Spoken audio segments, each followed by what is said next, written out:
préparer. Quand vous serez debout devant la cour, je vais vous donner, je vais vous inspirer, vous saurez quoi dire. Ça, c'était sur le plan physique, des cours de tribunaux. Mais ça aussi un sens spirituel.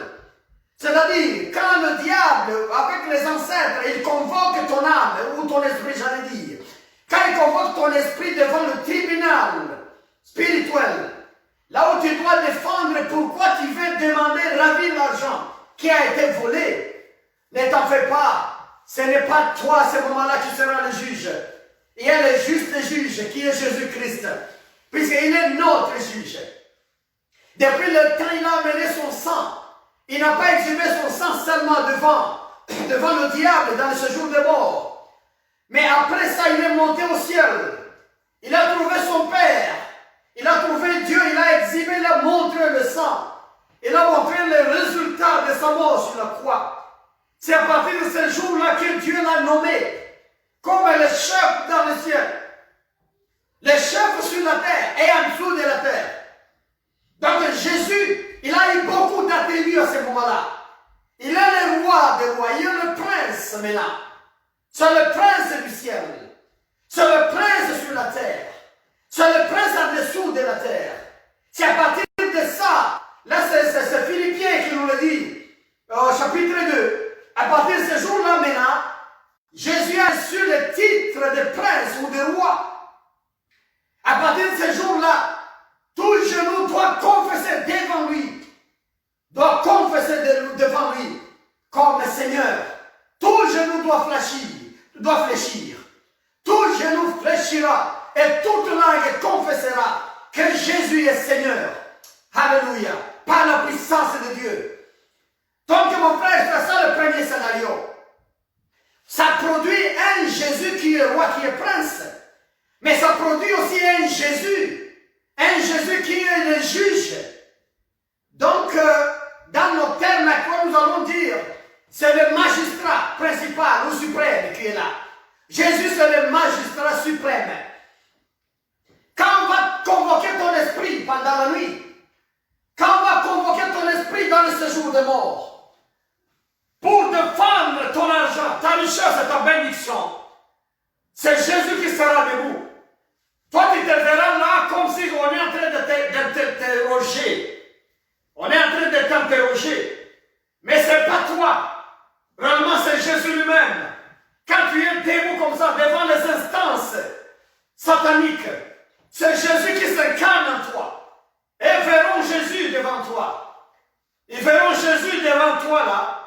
Et ne t'en fais pas, souviens-toi du texte que je suis en train de toujours d'analyser, d'Ésaïe 45, où Dieu a dit quoi? Je vais te tenir par la main. Après il dit, je serai devant toi. Donc nous arrivons au point où maintenant, Jésus doit se placer devant nous.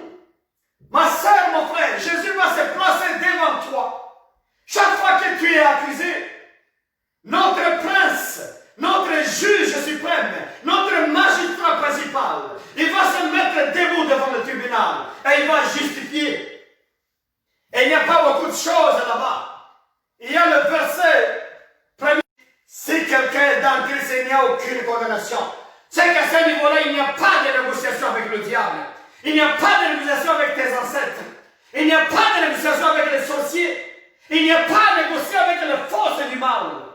Il n'y a pas de négocier avec le rose croix ou le franc-maçon. Il n'y a pas de négocier avec la magie islamique, la magie indienne, ainsi de suite, toutes sortes de magies qui existent. Il n'y a pas de négociation.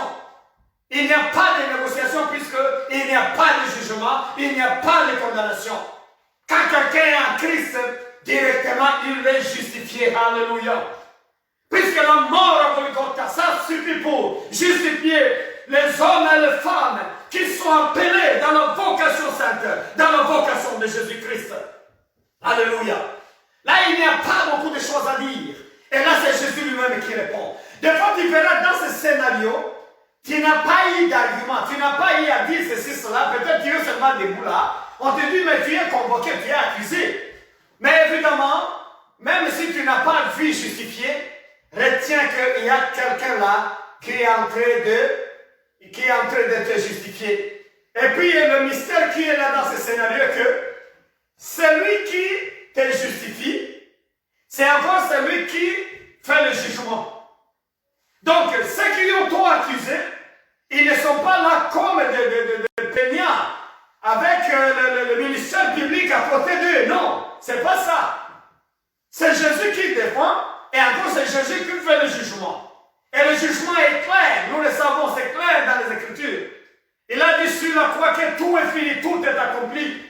C'est-à-dire, quand nous arrivons à ce niveau-là, nous n'avons pas à craindre ou à nous inquiéter.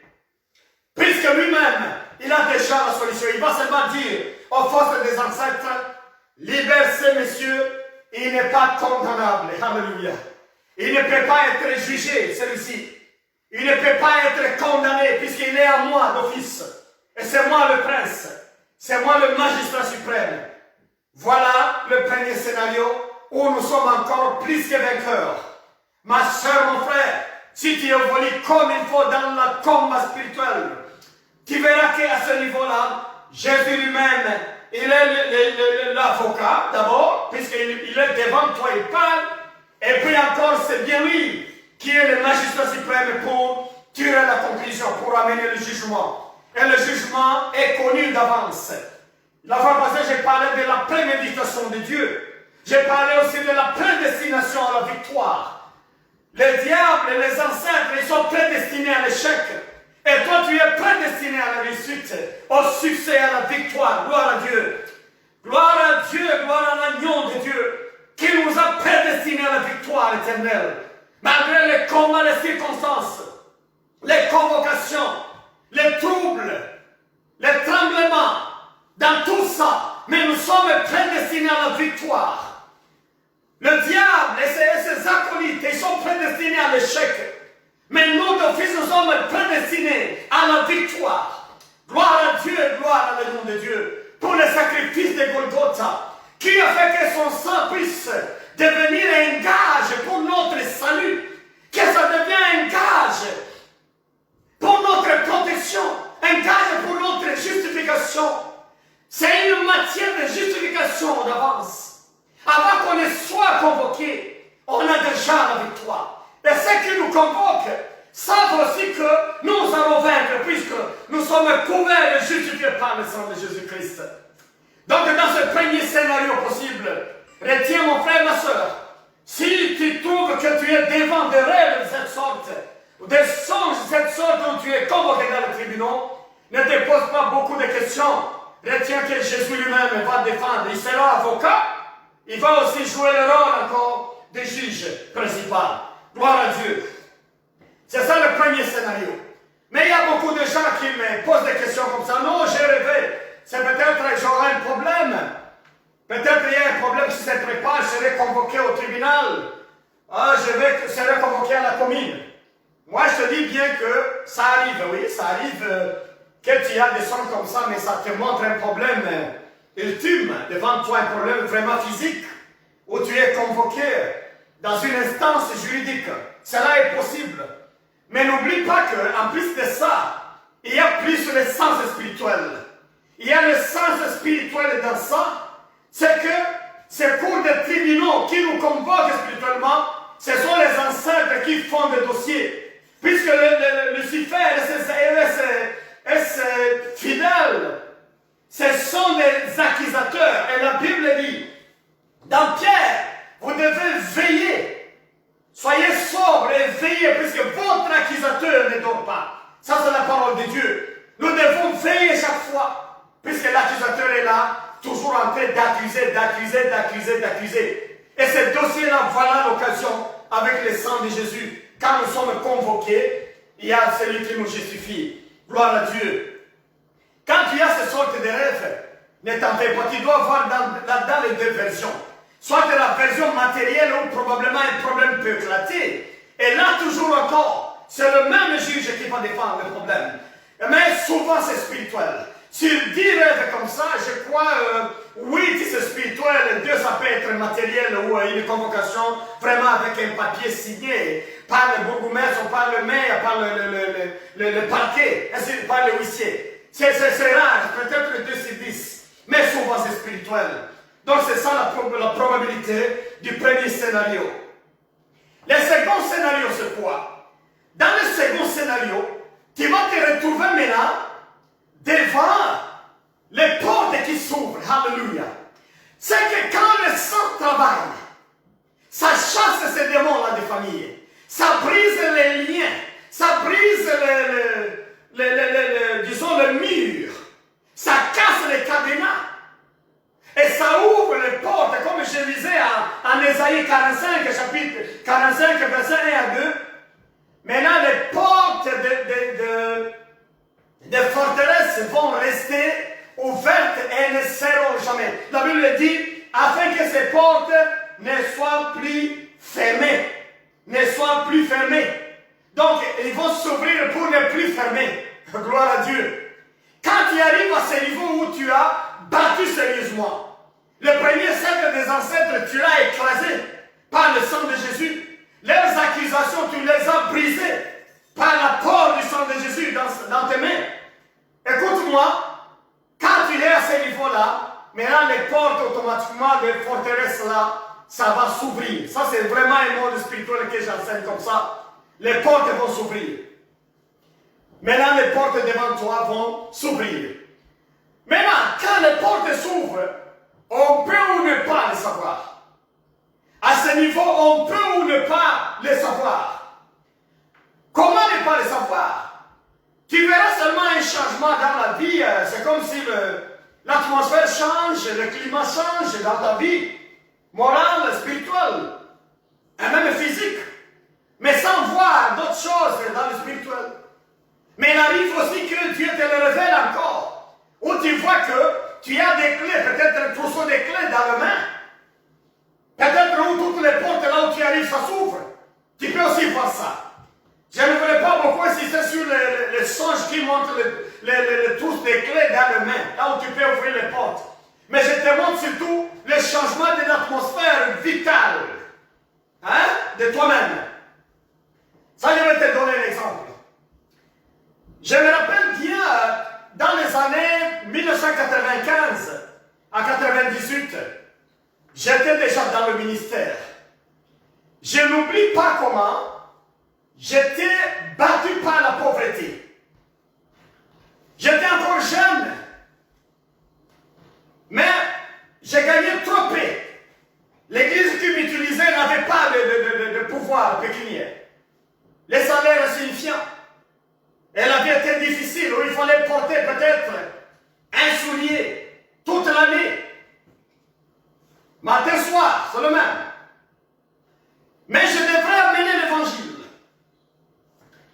J'avais des soucis, des problèmes. Même le manger, c'était un problème. Se faire soigner, c'était un problème à ce moment-là. Et j'ai commencé à prier le Seigneur pendant ces années-là. Le Seigneur m'avait parlé. Il m'avait dit, quand tu manques à manger, quand tu manques à quoi te vêtir, ce n'est pas ma volonté. Tu dois plutôt entrer dans le spirituel. Rappelle-toi comment Élie résolvait les problèmes d'Israël, le problème économique, mais dans le spirituel. Le problème est d'abord théologique avant d'être économique et politique. Le problème est d'abord spirituel avant d'être physique et matériel. Mais vous, les hommes, vous oubliez ça. Élie a condamné, il a bloqué la pluie à cause des péchés des Israélites. Les péchés d'Akab et Jézabel, sa femme. Mais à un moment, Élie a rétabli la situation encore. Il a pris sur Canaan à ce moment-là, sur Israël. Tu dois aussi vérifier pourquoi. Tu dois avoir faim. Tu dois manquer quoi de vêtir. Or, tu as un devoir d'être devant le troupeau de Dieu. Devant mon troupeau. C'est ce que Dieu me disait. J'ai commencé le prière de contrôle de moi-même. J'ai commencé aussi à attaquer les liens probablement qui m'empêchent d'atteindre même le minimum vital. Ne t'en fais pas. J'étais arrivé à ce niveau-ci que je suis en train de prêcher maintenant. Où j'avais déverrouillé. J'avais brisé le blocage. J'avais cassé quelques accusations, quelques jugements des ancêtres.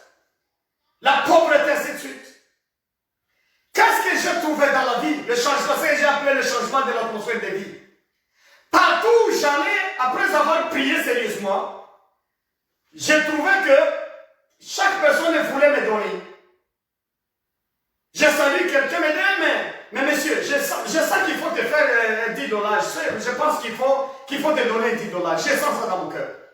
Les gens m'appelaient, non monsieur, j'ai pensé que ça peut te valoir ça. Ils me donnent ceci, ils me donnent des cadeaux, ils me donnent l'argent, ils me donnent... Et je me suis demandé, mais comment ce changement comme ça dans ma vie? Avant, je pouvais passer même 6 mois sans trouver une opportunité même d'un 10 $ comme ça. Mais maintenant, les gens ils me donnent des 100 $ à ce moment-là, bien sûr dans les années 95, 97 là, mais surtout en 98, en 1998, en 98 en français belge. Là maintenant, j'ai commencé à trouver beaucoup d'avantages et d'opportunités. Les gens me donnaient de l'argent, les gens me donnaient d'opportunités, j'ai eu du travail dans une ONG et j'ai travaillé. À part ça, j'avais beaucoup d'occasions. Les gens commençaient à m'aimer, à m'accepter. Chacun m'appelait, me téléphonait. Jour et nuit, j'étais au travail, vraiment dans le service social, très bien. Et à un moment, je me retrouve, une année après, j'étais en mesure de payer ma première voiture. Et qui faisait des courses, doucement, là, mais je n'annonçais pas aux gens que j'avais peur. J'ai acheté des motos aussi pour des courses, ça c'est en Afrique évidemment. J'avais 2 déjà, une voiture et 2 motos qui faisaient des courses. Et le soir ou la fin de la semaine, je me trouvais maintenant avec beaucoup d'argent que j'ai compté, recettes de voitures, recettes de motos, motobicyclettes. J'ai compté ça, et l'argent venait. J'attirais l'argent. Chaque personne que j'ai visitée, il me donnait l'argent. Je me suis demandé pourquoi ça. Il fallait revenir dans la prière. Le Seigneur m'a révélé ceci, mon frère et ma soeur. Il m'a révélé que tu as déverrouillé, tu as cassé le blocage. Puisqu'il y a des gens qui ne savent pas qu'ils sont sous le seuil de vie. Ils sont en dessous de la moyenne. Et ça, j'ai pressé depuis l'Afrique même. Quand tu es au niveau de manquer à manger, ça, ce n'est pas la bénédiction. Ça, c'est une malédiction. Maintenant, ça peut avoir des répercussions. Peut-être c'est maintenant une conséquence de la mauvaise politique du pays, de la mauvaise gestion, de la corruption comme certains pays d'Afrique. Ils sont caractérisés par la corruption. Chaque personne est corrompue. Chaque activité est corrompue. Chaque acte est posé par la corruption. Et là maintenant, l'argent, c'est la loi des jungles. Les plus forts deviennent de plus en plus forts. Excellent. Ils ont de l'argent, ils ont des maisons, des bâtiments, des commerces. Mais c'est l'argent gagné illicitement. C'est l'argent volé. C'est l'argent issu de la corruption, du blanchiment. Ce n'est pas l'argent béni. Et là, le pauvre et le faible, il est vraiment faible. Il est pauvre. Il est laissé abandonné à son sort. Mais Jésus l'a dit dans la Bible. Il a enseigné à Matthieu 6 et 31. Qu'est-ce que Jésus dit? Ne vous inquiétez pas du manger. Ne vous inquiétez pas de quoi vous vêtir. Ce sont les païens qui se donnent à chercher ces choses. Car vous, d'office, vous avez la bénédiction puisque votre Père connaît que vous avez ces besoins-là. Moi, je vous assure, mes frères et sœurs, dans le Seigneur, si vous arrivez à casser ces blocages-là, ces rouages, vous les supprimez, vous déverrouillez. Même si vous êtes dans des pays sous-développés, il y a une grâce là qui vous accompagne et vous avez à manger. Quand je parle des années 1995 et 98, quelqu'un qui a habité la région des Grands Lacs en Afrique, il comprend de quoi je parle. C'était une période difficile, une période de guerre, de combat, une période de pauvreté, de famine, de disette. Mais pendant cette période-là, voilà que le Seigneur m'est apparu. Il m'a enseigné comment combattre et déverrouiller la vie. Briser les chaînes des ancêtres qui causent la pauvreté. Alléluia. Je me suis retrouvé maintenant devant une vie améliorée, où j'avais maintenant à manger. J'avais à manger. Tout le monde venait chez moi à ce moment-là me poser des questions. Mais maintenant, monsieur, qu'est-ce qui se passe comme ça? Qu'est-ce qui t'arrive comme ça? Qu'est-ce qui t'arrive? Je dis non, mais c'est Dieu qui m'a béni. Mais c'est un secret qui est là. Il y a beaucoup d'hommes de Dieu. Il y a beaucoup de servantes dans ce monde. Mais qui sont battus par la pauvreté, même manqués. À quoi ça veut-il? Mais ça, c'est un problème spirituel.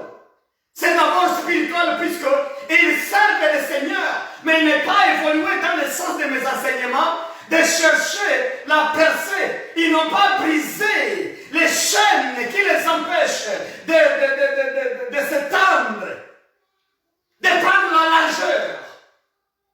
Selon le plan de Dieu. Oh, que le Seigneur nous aide. Si mon frère, ma soeur, tu es encore dans cette situation, je vais te dire bien que le problème est d'ordre spirituel d'abord. Ça, il faut comprendre. Je ne fais pas ici des conférences pour défendre ceci, mais j'enseigne la parole de Dieu. Le problème est spirituel. Je vais t'amener notre cas. Quand le peuple d'Israël traversait, n'est-ce pas, quand il traversait le désert, Dieu était à mesure de fabriquer les gâteaux dans le ciel. C'est ce qu'on a appelé la manne. Dieu a envoyé. Le peuple a mangé les gâteaux dans le désert. Le peuple avait besoin de la viande dans le désert. Dieu a envoyé les Éperviens dans le désert. Le peuple a mangé la viande dans le désert. Si nous prenons ça comme prototype de notre compréhension, le Dieu qui est capable de donner dans le désert la viande, de donner dans le désert de l'eau, de donner dans le désert les gâteaux, est-ce qu'il a échoué dans le contexte actuel de nous donner la vie en abondance, de nous donner le nécessaire, l'essentiel, le manger, les quoi ça veut-il? Ce n'est pas impossible. La cause de ton manquement, mon frère, c'est la cause spirituelle. Tu as évolué dans le christianisme, tu as évolué dans la vie de l'église, dans ta religion, mais tu n'as pas évolué spirituellement. Tu ne sais pas que les chaînes et les blocages sont d'ordre spirituel d'abord. Mais oui, Israël a manqué de l'eau pendant 3 ans et demi. La cause, ça n'était pas Élie. C'était le péché de l'idolâtrie. Quand nous enseignons l'idolâtrie que nos papas, nos arrière-parents ont commis en Afrique, et ce n'est pas seulement en Afrique, c'est dans le monde entier. Dans le 16e siècle, le 17e, 18e, et même avant ça, les gens ne comprennent pas que nous continuons aujourd'hui à récolter les conséquences de ces choses. Mais je vous dis bien que le réveil du 19e siècle, le réveil du 20e siècle en Afrique, du 21e siècle, va améliorer au fur et à mesure de la vie en Afrique. Ce sont des réalités qui vont ensemble. Nous voyons certaines politiques en Afrique qui ne marchent pas. Les politiciens ne comprennent rien de ce qu'ils sont en train de faire. Ils ont des niveaux et des niveaux, des doctorats en économie, des doctorats en gestion financière, des doctorats en leadership, des doctorats en management, des doctorats en ceci, en cela. Mais ils ne parviennent pas à relever les situations dans plusieurs pays de l'Afrique. Puisque le problème est d'ordre spirituel. Il faut que le blocage des ancêtres se termine pour que la prière que les hommes de Dieu sont en train de faire et les femmes qui croient au Seigneur puissent commencer à produire les fruits. Mais moi je vous dis, l'Afrique c'est l'avenir. Puisque les prières que nous contribuons tous les jours, les femmes et les hommes, les prières que nous faisons jour et nuit, amélioreront la vie économique en Afrique. Le milieu du 21e siècle sera meilleur en Afrique, puisque maintenant nos prières auront brisé beaucoup de blocages, comme commis nos ancêtres, dans le 15e, 16e, 17e siècle jusqu'au 19e siècle. Alléluia. Ça c'est une logique. C'est une logique. Que Dieu soit loué. Mon frère, regarde un peu ton économie. Donc j'ai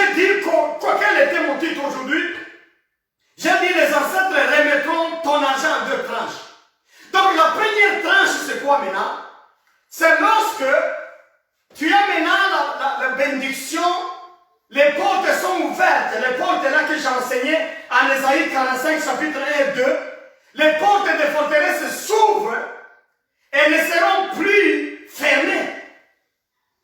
Les portes s'ouvrent. Là, vous verrez les opportunités. Vous verrez les bénédictions de tous côtés. C'est maintenant, ce n'est plus vous qui cherchez l'argent, mais l'argent vous cherche. Mais qui bloquait cet argent? C'est vos ancêtres. Regardez tous les problèmes d'abord dans les cadres spirituels. Il y a des gens qui me posent des préalables, des fois, pas préalables, même des hypothèses ou même des problématiques. Ils me posent des questions. Ils veulent savoir mais pourquoi l'Occident a évolué. Ils font beaucoup de pécheurs, ils sont des pécheurs en ces sciences-là. Mais parmi eux aussi, il y a des bonnes personnes, évidemment. Mais pourquoi elle évolue? Je l'ai bien dit dans mes enseignements. Si tu veux voir là où arrive l'Occident aujourd'hui sur le plan économique, ils ne vont pas faire semblant du réveil du XVIe siècle en Europe, le réveil du XVIIe siècle, le réveil du XIXe siècle. C'est-à-dire ils ont eu le réveil avant l'Afrique, les Occidentaux. Et ça a beaucoup amélioré. Alléluia.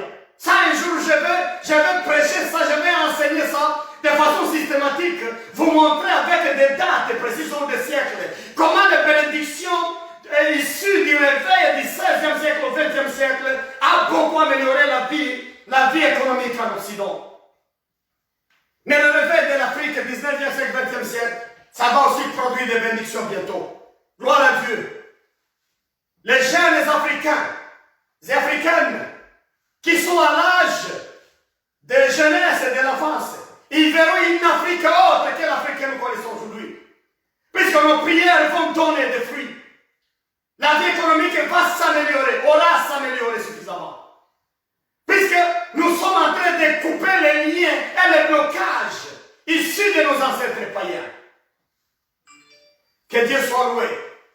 Je vais toucher une deuxième question, mais ici d'abord tu comprends que la première part, la première tranche de ton argent, quand les portes sont ouvertes maintenant, ne t'en fais pas, partout où tu touches tu auras l'argent, partout où tu pétines tu as l'argent.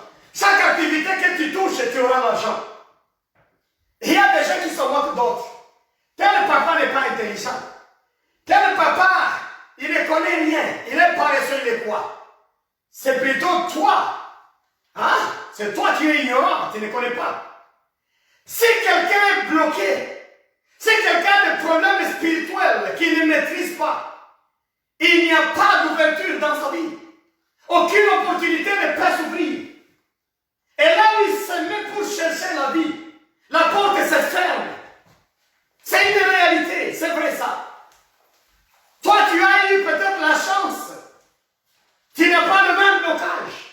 Ne te moque pas de quelqu'un qui souffre encore comme ça. Ça peut aussi changer, il peut aussi exceller et progresser dans le bien. L'orgueil, ce n'est pas bien. Ce n'est pas bien l'orgueil. L'arrogance, ça c'est le mal de beaucoup de riches en Afrique. L'arrogance. Ils pensent qu'ils sont meilleurs, qu'ils sont intelligents plus que les autres. Ils ne savent pas un peu l'enjeu de la richesse dans le plan spirituel. Que Dieu nous aide, mon frère et ma soeur. Toi qui m'écoutes, ne sois pas arrogant. Ne sois pas arrogant.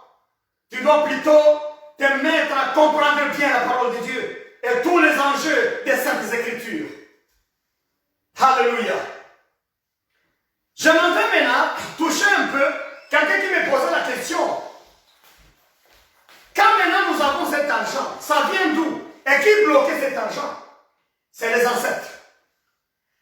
Dans les ancêtres, nous avons deux catégories. Ça, j'ai déjà enseigné, mais je peux faire juste un paragraphe pour ça.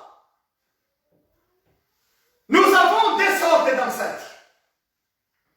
Les bons ancêtres et les mauvais ancêtres. Les bons ancêtres sont ceux qui sont morts en Christ. Ils se reposent. Et la Bible va nous dire que heureux les morts qui meurent dans le Seigneur. Puisqu'ils se reposent maintenant. Ils sont dans les mains de Dieu. Ils sont là, ils se reposent. Ça, c'est la parole de Dieu. dans le Seigneur. Là, ils sont sous la charge de Dieu. C'est Dieu qui les utilise, c'est Dieu qui les repose, c'est Dieu qui les console, c'est Dieu qui les donne la bénédiction, la joie. Ils sont dans de meilleures conditions, c'est pourquoi on dit qu'ils sont dans le paradis. Il arrive que Dieu les utilise dans le monde. Il vient donner des messages. On a vu comment Élie est venu donner le message à Jésus. Comment Moïse est venu donner le message à Jésus. Donc ces gens-là, ils sont dans la paix éternelle. Et Dieu les utilise. Si vous êtes dans une famille où des gens ont servi le Seigneur et ils sont morts dans la foi, vous êtes heureux.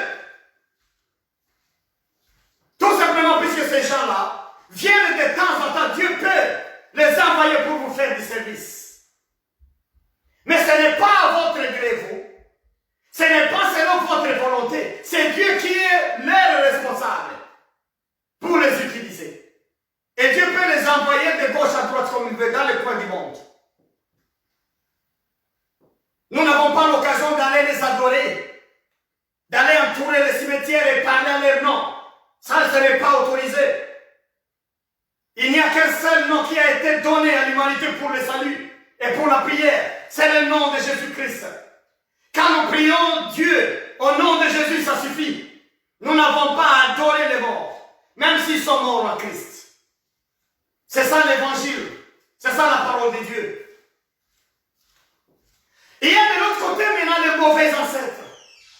Ce sont ces gens qui sont morts beaucoup de millénaires d'années, beaucoup de centaines d'années. Ils sont morts avant nous, mais ils étaient pleinement dans l'idolâtrie, dans la magie et dans toutes sortes d'abominations. Ils n'ont pas eu la chance de se convertir et d'adorer Dieu, le vrai Dieu du ciel. Ces gens-là, ils sont sous les griffes du diable. C'est le diable qui les utilise. Ils ne sont pas morts spirituellement, ils sont encore là. Ils ne sont pas encore jugés, ils sont là. Ils sont dans le séjour de mort. Ces gens sont mauvais. J'ai beaucoup parlé de la fois antérieure, mais je te rappelle que ils sont très jaloux. Ils ne permettent pas à leur génération des vivants, à leur progéniture, à leurs enfants, d'améliorer la vie plus qu'eux. Ils sont très jaloux. Si tu veux comprendre la source de tes blocages, c'est ça. Tes aïeux ne veulent pas que tu puisses améliorer plus qu'eux. Ils sont jaloux. Ils veulent te mettre dans le cage. Dans le cage, tu dois vivre la vie comme eux vivaient. La vie des villages. La vie de la périphérie. La vie des banlieues abandonnées. La vie des damnés de la terre. Ils veulent vivre cette vie. Mais chaque enfant qui veut progresser dans le monde moderne, il le tire pour l'amener à vivre la vie intérieure là, la vie du passé. Vraiment, ces gens-là, ils sont morts, mais ils peuvent agir. J'ai entendu beaucoup de prédications, de prédicateurs ou d'enseignants qui disent, mais quand quelqu'un est mort, ça finit. Ce sont les démons qui portent les faces ou les figures de ces gens-là. C'est pas vrai. Mais pourquoi Moïse est venu parler à Jésus? Mais pourquoi certaines familles souffrent des gens qui sont morts et viennent les attaquer? Il faut faire beaucoup de recherches et voir. C'est une réalité. Ils agissent au nom du diable pour bloquer les gens, pour ravir l'argent. Et quand ils bloquent, ils vous ravissent même la vie essentielle, la vie de base. La nourriture, le manger, le boire, ils bloquent. C'est-à-dire, quand vous ouvrez les portes, comme je disais à Esaïe, quand votre prière est solide par le sang de Jésus-Christ, vous arrivez à ouvrir toutes les portes de forteresse, là où se cachent les trésors cachés, avant de toucher les trésors cachés. Vous aurez d'abord la première tranche de votre argent, c'est la vie de base, l'essentiel. Vous trouvez maintenant que c'est facile. Vous suivez un peu, vous avez l'argent. Vous travaillez à gauche, vous gagnez. Vous travaillez à droite, vous gagnez. Alléluia. Vous allez en arrière, vous gagnez. Vous allez devant, vous gagnez. Et là, chaque activité va produire. Là, il n'y a plus de métier. Puisque chaque métier que vous allez entreprendre, ça va donner des produits. Ça va donner des fruits. Alléluia. Ça va produire des fruits à ce niveau-là. Puisque les portes sont déjà ouvertes. Gloire à Dieu. Les portes sont déjà ouvertes. Et quand il ouvre, Jésus ouvre, personne ne pourra fermer ces portes-là. À moins que vous tombiez encore dans le péché. Et ces gens reprennent encore leur raison. Mais si vous détenez les monopoles et vous continuez avec Jésus-Christ, je vous dis bien que cette vie continue. Puisque ces portes-là, une fois ouvertes plutôt, personne ne pourra les fermer. Alléluia. Mon frère et ma soeur, donc je suis dans ce point-là, toujours démontrer que si vous manquez à manger, si vous manquez, le problème c'est le manger. C'est le quoi se vêtir, c'est le vêtir. Vous serez candidat à cette sorte de prière. Et vous verrez comment les choses vont s'ouvrir. Vous verrez comment les choses vont se transformer.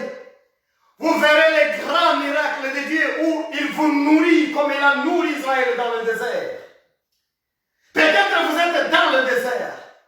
Peut-être vous n'êtes pas dans le désert, mais dans un pays à tendance économique désertique. Je vous dis que le remède, c'est cette prière. Avant d'entrer dans le seuil du travail, où il faut travailler, il faut planifier, il faut lutter, il faut suer, il faut transpirer. Mais d'abord, dans le spirituel, il y a la réponse. C'est comme ça qu'Élie a amené des solutions à Israël 3 ans et demi.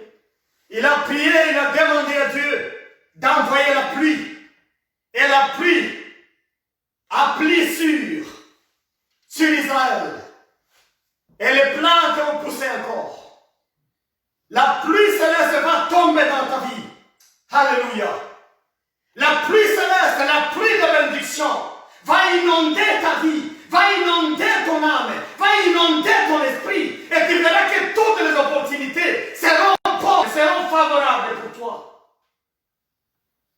À ce niveau-là, Dieu va t'amener des gens, des bonnes personnes. Il va t'amener des bonnes personnes qui t'aident à évoluer pour te pousser en avant. Alléluia. Tes besoins matériels de premier niveau seront couverts. Tu auras l'attraction sociale. Les gens vont aimer être avec toi, parler avec toi, faire le business avec toi, faire les affaires avec toi. C'est ça le bien fondé quand on arrive à ces genres de prières. Même l'ennemi change la langue. Il devient ton ami. C'est le stade de se faire beaucoup d'amis. Puisque ton esprit est ouvert. Ton esprit est libéré. Nous devons arriver tous à ce niveau-là. Avant de terminer, pour aujourd'hui, puisque la fois prochaine, je vais parler de deuxième tranche. C'est maintenant le trésor caché. Mais aujourd'hui, j'étais juste pour cette première tranche-là, de te rétablir dans tes conditions normales, dans tes conditions essentielles, des conditions basiques de la vie. Je vais te dire ceci. Dans ce monde où nous sommes, beaucoup de personnes, c'est les 3/4 d'ailleurs des gens, des habitants de la terre, qui souffrent encore de la famine. Les gens dans les pays où nous sommes, dans les pays développés, la famine, ce n'est pas ça le problème, on manque même le temps de manger, plutôt. Ce n'est pas la nourriture qui manque, mais le temps de manger. Ce n'est pas les habits qui manquent, mais on manque le temps de s'habiller. Puisqu'on est très occupé. Mais dans d'autres coins du monde, en Asie, en Afrique, en Europe de l'Est, les gens manquent à manger encore. Mais la solution est ici, dans le Seigneur Jésus-Christ. Mais retenez ceci. Il y a l'Institut national de la santé et de la recherche médicale qui a amené une enquête et ils ont donné, ils ont trouvé ceci. Une personne consomme en moyenne 30 tonnes de nourriture et 50 000 litres litres de boisson pendant sa vie. Une personne normale. Ça, c'est en moyenne. Mais il y a des gens qui meurent sans consommer les 30 tonnes de nourriture. Ils meurent sans consommer ça. Mais le plan de Dieu est que même les basiques, l'essentiel, le premier niveau de la vie, que tout le monde puisse en avoir. C'est pourquoi nous amenons les enseignements. Puisqu'il y a beaucoup de gens qui se plaignent, beaucoup de gens qui se plaignent de cette pauvreté, de ces niveaux-là. Mais heureusement que la parole de Dieu nous ouvre les yeux et les oreilles, nous ouvre les bras aussi, pour arriver à améliorer notre quotidien. Gloire à Dieu. Je réponds à la dernière question. Est-ce qu'il n'y a pas de gens qui ont gagné à manger, même dans des coins de l'Afrique, ils ont gagné à manger, même en Asie, ailleurs là, et ils n'ont pas prié, ils n'ont pas brisé? Non, ça dépend. Il faut d'abord voir l'histoire de cette famille-là, les anciens. Les anciens de cette famille, il faut les voir. Ça peut être une famille dans un milieu pauvre, mais une famille qui avait des croyants du XVIIe siècle, du XVe siècle, du XIIe siècle, dont les bénédictions de ces gens-là continuent. Il faut faire des recherches d'abord. Écoutez Dieu. À un moment, il fallait châtier le peuple d'Israël. C'était 300 ans après la mort de David. Mais Dieu s'est rappelé de David et l'a dit, je ne vais pas vous châtier, Israël. C'est toute la famille de David, à cause de mon serviteur David. Puisque j'avais déjà voué, j'avais déjà déclaré que je ne ferais pas du mal à la famille de David puisqu'il était mon ami. C'était un homme de mon cœur. Jusqu'à la fin des temps, David régnera et sa progéniture. Peut-être dans cette famille-là, de la personne qui va progresser, il y avait des croyants qui avaient la vraie foi en vrai Dieu. Et ils ont eu des promesses pour leur génération à venir. Et toi, tu vas te dire, non mais, tel il est béni, tel je le vois, il ne manque pas à manger. Peut-être il est de cette famille-là. Lui-même, il le sait ou il ne le sait pas. Mais il est d'une famille bénie. Une famille qui avait des intercesseurs. Il y a 200 ans, par exemple. Il y a 100 ans, par exemple. Ça, c'est l'affaire de recherche. D'autre part, il y a maintenant les gens qui volent ce qu'ils mangent. Ils volent, ils pillent. Ils consomment les pauvres. Ils ravissent les pauvres. Ils pillent les richesses eux-mêmes. Ils deviennent riches dans le village des pauvres. Là, je ne vais pas compter cette richesse-là, puisque la Bible dit que ces gens-là ont difficile à entrer dans le royaume de Dieu. C'est-à-dire, ils ont trouvé par le vol, par le pillage, par le maître. Ils seront punis. Et cette richesse va disparaître. C'est pourquoi je vous invite à chercher l'argent dans la manière de Dieu. Alléluia. Selon les réalités bibliques, les réalités spirituelles vérifiées dans les Écritures. Dans la Bible, il y a l'argent. Dans les Saintes Écritures, il y a l'argent. Dans le ministère de Dieu, il y a l'argent. Alléluia. Mais nous devons arriver à décrocher cet argent-là. Et aujourd'hui, c'est la première tranche que j'ai enseignée. Gagner d'abord la vie élémentaire, le manger. Quand vous avez brisé les liens, les barrières des ancêtres, les jalousies, les haines, par le sang de Jésus, moi je vous dis, les blocages vont disparaître. Et Dieu merci, j'ai des témoignages. Un papa qui m'a parlé il n'y a pas 3 semaines, comment il avait un problème d'argent pendant 3 ans. Mais quand il a commencé ses prières, dans cette façon que j'enseigne, 2 semaines seulement de prière, mais il a trouvé un montant là. Il ne s'attendait pas. Il a payé ses dettes. Des dettes historiques, mais il les a payées. Il est en train maintenant de louer le Seigneur pour avoir donné une telle révélation. Mon frère et ma soeur, ton argent est quelque part. Tu as beaucoup de problèmes. Ton argent est quelque part. rentre dans le spirituel. Tu verras comment les choses vont s'améliorer. Voilà le message que j'avais.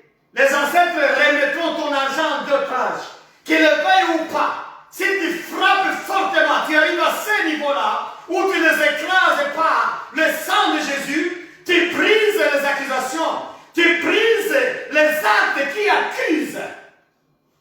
Ne t'en fais pas, tu seras maintenant au niveau des nagers. Dans les eaux, il n'y a plus de turbulence, il n'y a plus de tourbillons. Dans les eaux, maintenant, tu as mangé facilement, tu travailles et tu trouves facilement. Ah, tu travailles pour quelqu'un et te paye facilement. Toi-même, tu investis un peu, tu as des résultats. Tu cherches à gauche, à droite et tu as des résultats. Tu vas arriver à ce niveau-là. Et nous sommes passés par nous tous.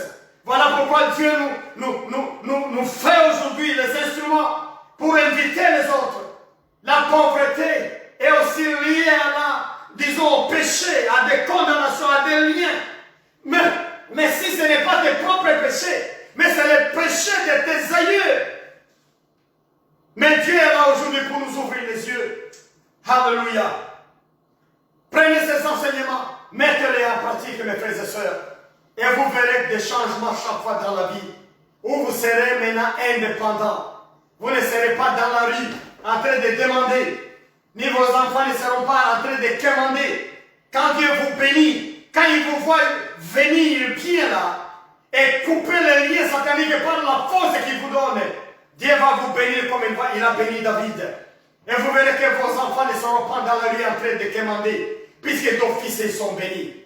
Oh, alléluia! Ils sont d'office bénis. Ils sont bénis par Dieu. C'est ça le message que j'avais aujourd'hui. Que Dieu vous bénisse partout au monde où vous m'écoutez. Et que ces enseignements amènent des grandes transformations. Ne perdez pas votre temps dans le gémissement. Ne perdez pas votre temps dans des pleurs, dans des soucis. Puisqu'il y a une porte de sortie. Quand le Seigneur vous aide et vous décidez de faire des combats spirituels systématiques. Moi je vous dis mon frère, vous allez trouver des grands changements. Ce qui était impossible sera possible. Les montagnes vont se casser et disparaître devant vous. Par la puissance du sang de Jésus-Christ. Oh, alléluia. Que Dieu vous bénisse. Un bon week-end à vous tous. Je vais prier maintenant. Père éternel, merci pour ta parole. Merci pour ce message. Je demande à ce que tu touches les frères et sœurs partout le monde qui m'écoutent. Que ce message amène encore un tout. Quelque chose de plus, une valeur ajoutée à ceux qu'ils connaissent. Seigneur, change la vie de ces gens-là. Quand ils pratiquent la bonne nouvelle, la parole, fait que leur vie puisse changer. La première tranche qu'ils puissent en avoir facilement. Améliore leurs conditions de vie. Améliore leur vie, Seigneur, leur vécu quotidien. Bénis-les partout dans le monde, là où ils m'écoutent, Seigneur. Donnez-les la force de prier. Donnez-les une bonne révélation pour connaître les Écritures. Et savoir comment prier. Et comment va être exaucé. Seigneur, bénis les gens qui te donnent, qui se donnent plutôt à te chercher. Bénis ces gens, Seigneur. Bénis ces gens à travers le monde. Le combat n'est pas facile. Le combat est rude, mais Seigneur, viens de l'autre côté, viens du côté de l'Église, du côté des gens.